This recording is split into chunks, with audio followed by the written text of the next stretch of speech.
রংদে বাসন্তী ধাবা সল্টলেকে খুলে গেল Chai Shai and roll শোলস কাউন্টার, যেখানে চায় শায় কাউন্টারে আপনারা পেয়ে যাবেন লাস্সি অ্যান্ড চায়ের হিউজ অপশন, এবং রোল শোলস কাউন্টারে পেয়ে যাবেন কাঠি রোলস অ্যান্ড রুমালি রোলসের হিউজ অপশন। তাই আমিও সেদিন চলে গেছিলাম রংদে বাসন্তী ধাবার সামনে, গিয়ে দেখি সেই ভিড়। তাই প্রথমেই চায় শায় কাউন্টার থেকে অর্ডার দিয়ে নিলাম তাদের স্পেশাল কেসার চায়। তারপর কেসার দিয়ে কড়া করে চাটা আমাকে বানিয়ে দিল। চা খেতে খেতে রোলের বিলটা করে নিয়েছিলাম।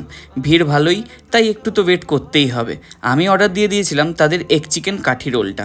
কাঠি রোল ছাড়াও এখানে রুমালি রোলের ক্রেজটা কিন্তু বেশ ভালো। তারপর দেখতে দেখতে আমার এগ চিকেন কাঠি রোলটাও আমি পেয়ে গেলাম, যেটা আমি প্যাক করে নিয়েছিলাম। রংদে বাসন্তী ধাবার এই চায় শায় অ্যান্ড রোল শোল কাউন্টারের ইনিশিয়েটিভটা আমার বেশ ভালো লেগেছে। আমি তো আবার ট্রাই করব। রংদে বাসন্তী ধাবার সমস্ত ডিটেলস ডেসক্রিপশনে দেওয়া থাকলো। অবশ্যই তোমরা গিয়ে কী ট্রাই করলে জানাতে ভুলো না।